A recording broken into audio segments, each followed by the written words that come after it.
Thank you for joining us on this month's ClubCast.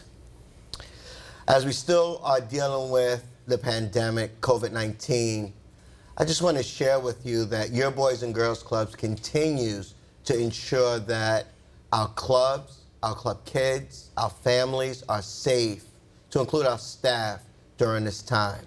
We are extremely thankful of a lot of our partners who have made a way for us to be able to afford and even purchase some of those PPE items that will allow us to do this. I want to thank Bank of America, who gave us over 20,000 masks, the disposable kinds, to make sure that all of our kids had masks if they didn't have one.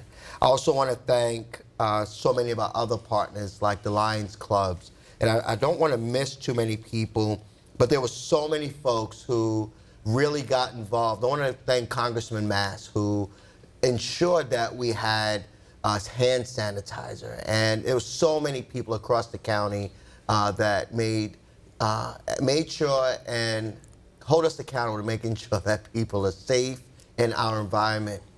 I also want to thank folks like in Port St. Lucie, the Civic Center, allowing us to spread out through this pandemic and allowing us to use the Mid-Florida Event Center, which was a huge blessing to us. And it also allowed for more families to be a part of us throughout this pandemic and even during the schools. I also want to thank the Children's Services Council, of course, St. Lucie Public Schools, for all the work that they do in ensuring the safety of our kids. Today, I want to introduce our guest, Cramer, who is the senior pastor at Westside Church.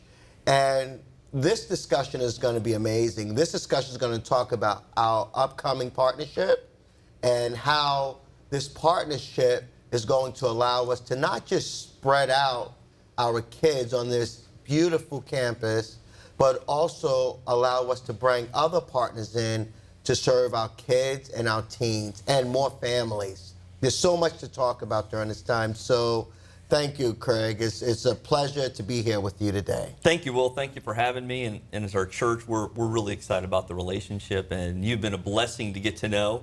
And our staff and leadership's been thrilled to get to know you and your staff. And I know some of our leadership is on your leadership. So yes. It's a really neat, not just coincidence, but I am sure on purpose. On purpose and a great work that we're wanting to do together. So thank you for having me. Well, thank you. I mean, I was talking to Mitch, our marketing director, and he said, yes, you got to get the pastor on here because, you know, the things that you guys are doing at Westside is what we would like to see people doing just in general. And that really is giving back to the community. Yes, yes, yes. And, you know, when I look at Westside, it's such a beautiful manicured facility. Mm-hmm. Like pristine in each classroom, and lots of them. You guys really take care of those, and even in talking to your staff, they talked about sharing. Mm-hmm. And so many folks don't want to share to that level that you guys have already shared with us with our Learning Launchpad. And so I want to get started. I want people to know Craig a little bit more. Sure.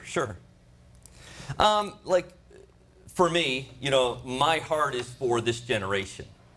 And, you know, that's why our church exists, for this generation. And the reality is, and we're no better, and I don't want it to come across that way by no means, but many churches are very much, people like themselves go to that church. You know, like you look at race, you look at age, and oftentimes whether it's an only Hispanic church or only black church or only white church or only older church or only affluent church. And that is not who the church should be. It should be diverse, not for political correctness sake, but that's just, I believe, the heart of God. And so as a church, we want to reach this generation. And in doing so, we are so blessed. The previous pastor, Pastor Dale, he was gifted at building. I mean, just really gifted. So we have a phenomenal facility. Our current facilities manager, Jim Brockway, has done a great job at leading that campus to look phenomenal. When I came, we renovated our kids and youth facility, which is the one I believe you're referring to. Yes. And we were able to do that thanks to our people, our congregation, giving so generously. And it's for that next generation, for kids in our community. So many churches, I mean, to be honest, they don't have they're not reaching the next generation. I'm not trying to knock on them or act like we're doing it better. Please don't take it that way. But that's our heart. And so when we come to, when I think of our church and someone says to me, what's the heartbeat that you would desire for someone? When someone leaves us, they've been around Westside Church, my desire, my prayer would be that they're blown away by how much God loves them. Not, man, how much I have to work to get to God, but how much God just loves me, period. He loves us, not based on anything of what we look like on the outside, and not our age, not our race, not our gender, but just because he's the one who is God. And so we want to reach out and we want to bless our community. And I appreciate our staff and leadership doing that. I don't want to take credit because our staff, and I know you as the CEO understand that as well. The staff, they are the ones, and our members, they're the ones out there really hitting the pavement and making this happen and helping us reach out in our community in so many different ways, as you know, whether it's Missionary Flights International, Graceway Village, Mustard Seed, Paint Our Town, Boys and Girls Club of America, truly trying to make a difference in our community. Not just for our name's sake, but truly wanting to make an impact and to bless the community, which I know that's your mission. Absolutely. That is your mission. And, you know, it's you know, as I'm listening to you talk, I had an opportunity to spend some time with you. Mm-hmm.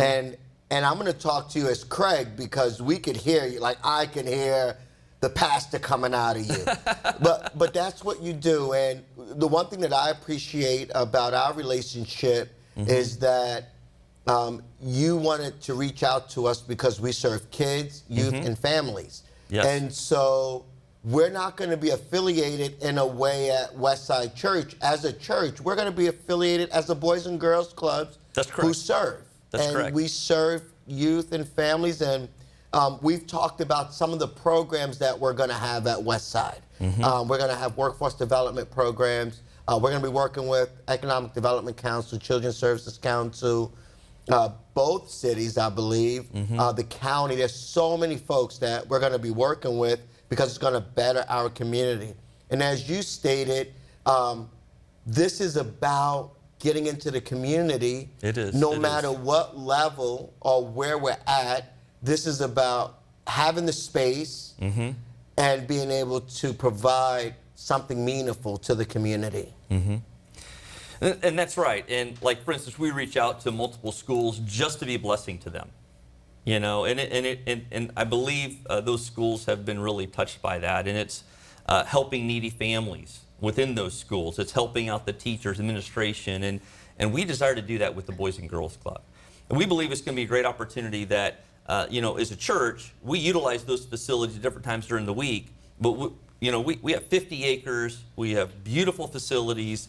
And thinking about, man, how can we utilize those even during the week? And I'm going to step back a moment and share that, like college ministry, I have a heart for that. I was a professor for many years in Ohio.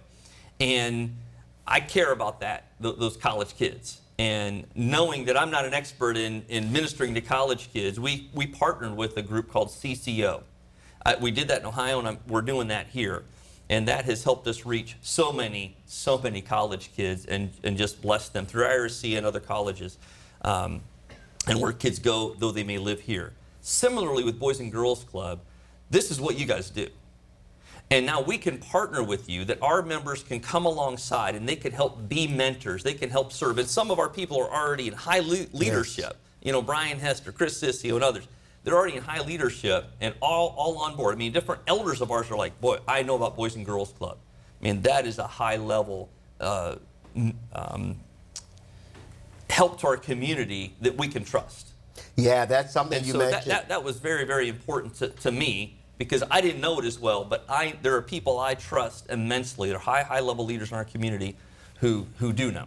Well, and I appreciate that's great leadership for you because a lot of us as leaders, sometimes we forget mm-hmm. that there are other people that we trust or entrust into those positions to be able to go out and find out where are those good organizations. And you know, we share Brian because Brian Hester That's correct. is also on my board of directors, and he is over our safety committee and has been for several years now. Yes. And very happy. I mean, since Brian has been part of Boys and Girls Clubs, we've been able to put cameras in all of our locations, making them safe. He's put some other measures in place too. But you know, I want to spend the next couple minutes before we go on break. I want to talk about what does a conversation look like Yes. in terms of bringing like this whole entity into your space, but not Right. just bringing an entity into your space, a lot of kids, like Yes. hundreds and hundreds of kids at a time. Mm-hmm. Can you share with me, like, what does a conversation look like that with you and Right. your leadership? Well, you know, sometimes we would have hundreds of kids on our campus, but more like once a week. And being able to reach even more, and with an organization that has more experience and expertise, I would say, in this particular area and helping reach out in our community, is a great partnership. So when we're sharing with our leadership, with our staff, with our board about this idea, I would say, I mean, very much they were energized. Yes, we have to ask questions. We have to wrestle with this, or whether you're looking at liability and is this the best thing to do, and you want discernment and wisdom on what that is. But I would tell you, and I think you were able to be with our board. They're pretty authentic and transparent. They're not hiding little secrets in a corner, or our staff as well. But it's trying to discuss, hey, this is what we're looking to do, getting the input from wise, influential people, and trying to make a wise decision. And I would just tell you, Will, and I think you saw this with our people. You know, we were together just this past week. Your board, our staff, pretty excited about the possibility. Like, just an answer to prayer for what we were hoping to do. Well, it's funny you should say that we just completed our 5-year strategic plan, and in our next 5 years, one of the things we wanted to do was we wanted to build a club in Fort Pierce, and we wanted to build one in Port St. Lucie. Yes. And we were going to have to go through a capital campaign to get that done. And not that we're not going to do that, but this came at the right time. I could tell you at Boys and Girls Clubs, our board, we've been talking about this for 6 months, so it didn't just happen. Yes. And we just, I had to walk them through it, and month by month. And I enjoyed watching my board walk through the process with the staff. Yes. Because it wasn't just, it's a beautiful facility, let's just jump in. Yeah, there are a lot of things to consider. A lot of things to consider. There are. And I think on both ends, we considered a lot. We did. But I also think that, I know this, Boys and Girls Clubs of America is looking for these type of partnerships. They're looking to get to the place where we can partner with churches and other large entities where we could be more, and maybe inclusive is not the word, but we could be closer, more aligned in the community so that we could serve more. So we're going to go to a break here in about 45 seconds. So I'm going to give you 45 seconds to 40 seconds to talk about a quick story that happened while we were going through this process when they heard that you wanted to do something like this. This was neat. After our meeting with you guys just the other week, one of our board members said that it really struck them that you shared, or one of your staff shared, if you were looking for the footprint you saw on our campus with a few of our buildings was the way you would have laid it out. And that is very telling and exciting that you just see this alignment between us and you, and we're excited about it. That's awesome. Well, when we return back, I want to finish on some of that because I was the one that said that. Okay. So, thank you. The holidays are a great time of year. It is a time to reflect back on all the things you are thankful for. I'm thankful for my family and friends and that everyone is healthy. I'm thankful that we are able to go back to school. I'm thankful for all the good things that we learn each day at the Boys and Girls Club. On behalf of all of us, the Boys and Girls Club of St. Lucie County, thank you and everyone who supports the club and our members. Happy holidays, St. Lucie County. May good fortune shine on you in the coming year. So before the commercial break, we were talking about if we were going to build a club, like what would it look like? Yes. And, you know, I have a team of dreamers. And if you know Melanie Wiles, who's the chief operating officer. Sharp lady. That's a Sharp sharp lady. You know, our VP. It's funny, my COO is way sharp too. Sharper than me. Everyone tells me. That's okay. Well, if I say this out loud, then, you know, I'm going to probably get in trouble. But my COO is very sharp, and she definitely gives me a run for my money every day. Amen. And then you look at our vice presidents, Linda Soto, Jack Barrett, and Dr. Anastasia Lagakis. I mean, they dream up some things. And when we looked at being able to have a space where we can have little kids, where we could be in the 1 to 10, 1 to 15 ratio, and we walked through your facility, and so there were multiple classrooms that we could do a variety of programming. And then we walked into which would have been your old sanctuary. Yes. We walked in that room, and it was like, wow, like we could bring kids from all over. We could bring other organizations, because that's our dream, is to be able to bring other organizations to come in and do shows and to be able to show their talent. So I mean, we have one gentleman who is awesome with instruments and how you can come in and teach kids how to play instruments. And then we looked at one of your buildings that has a kitchen, and we have 5 large restaurants that want to help a culinary program for our kids. And so not just culinary, though, not just I wouldn't cooking. mind eating their food.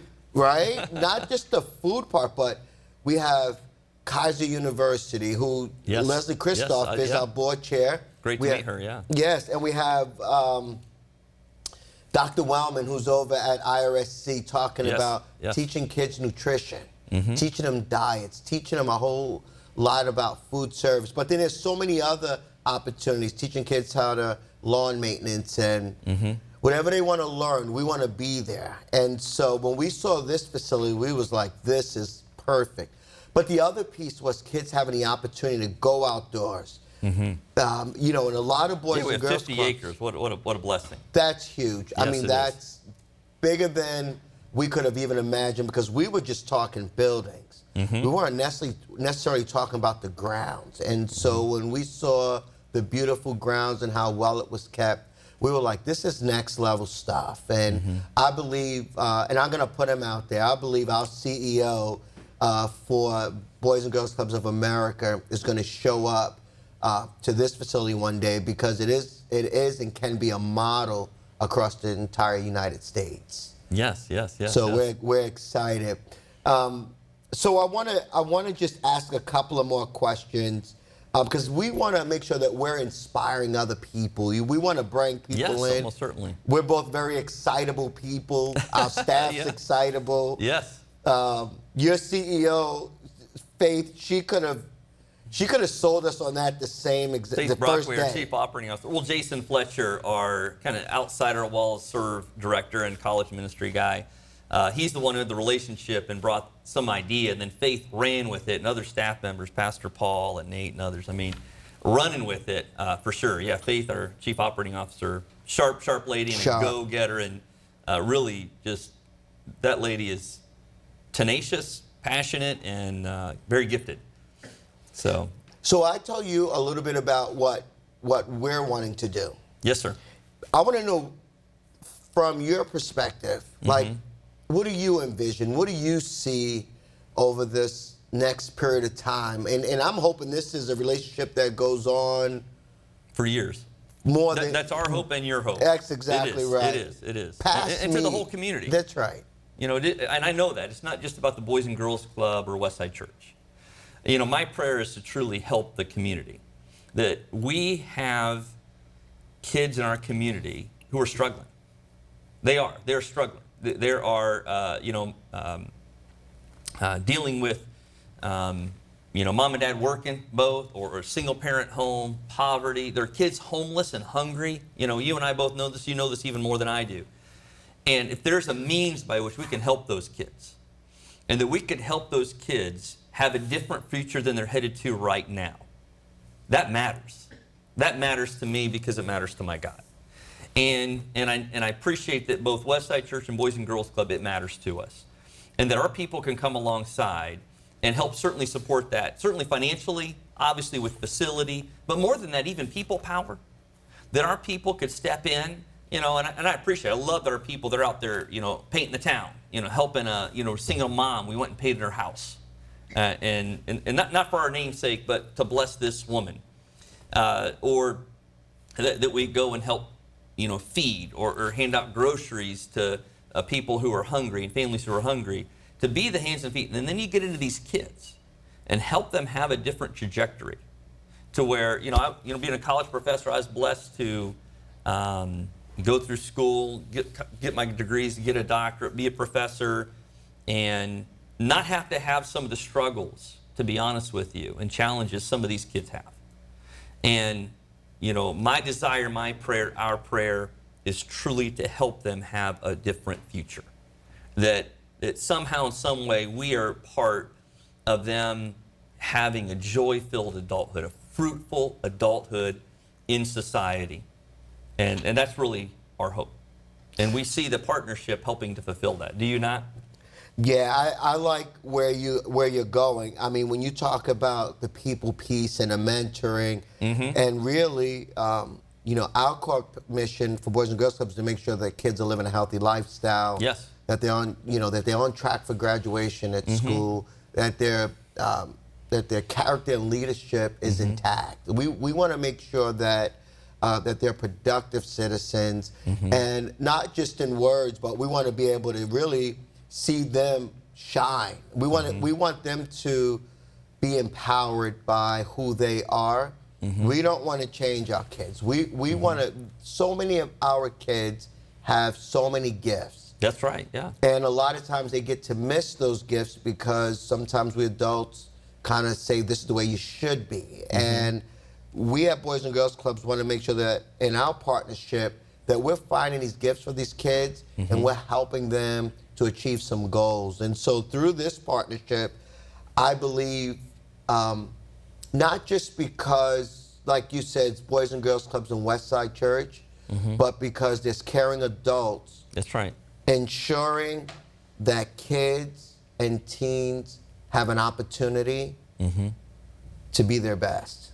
Yeah. And I really look forward to that. When I think about my own childhood and think about having caring adults, I didn't necessarily grow up in that manner where there was that many caring adults. Everybody was pretty much hustling and trying to survive. But I am committed to ensuring that kids have a caring adult in their life and having positive role models. And I believe just from my interactions with you and your staff and knowing my staff, that we all eat and sleep, youth development.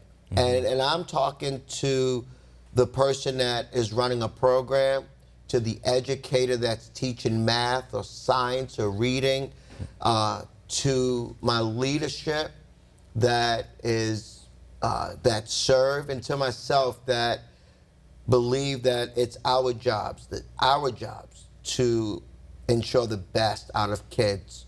And so I am certainly looking forward to what this is going to look like over the next many, many years, past you and me. Yeah, amen. Amen. We're just part of it right now. And I appreciate, like Calvin Daniels, our serve director, sharing, we just had something go out on social media, via email, etc. It's already been viewed, I think, thousands of times already. And partly between you guys and us, people forwarding out there, that's neat. He shared just the blessing to mentor and help these kids with training. And sometimes with poverty, they don't have opportunities that some who are more affluent, they have different opportunities. But it thrills me to just have this picture and look back in my life, and the people who have had the greatest influence are those who took the time just to care for me. And not necessarily as a superstar or the rich person or this or that or famous or the most brilliant, but someone who just took the time just to help me, the sacrifice to help me along the journey of life, and to love me even when I'm maybe not lovable.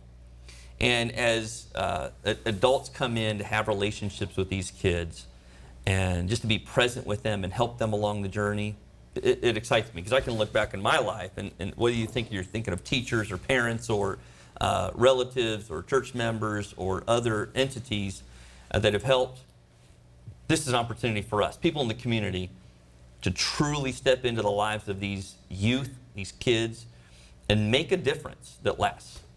Yeah, for generations, really. Yeah, I agree with you 100%. And when you talk about poverty, you know, and you and I had this discussion a couple of days ago. And we were talking about kids who are hungry, and you know, sometimes they just make bad decisions. They make bad choices, and I want to be part of it. To help those kids. But, you know, we're in COVID-19. There's a lot going on. This pandemic has taken so many people off their game. Not just... It's a challenge. It's a challenge. So when you look at young people, look at their parents, they have had to... Some of us have been able to pivot, and some of them have not been able to do that. And so I don't want to forget that we have an obligation to be able to come alongside some of these folks that are not making it.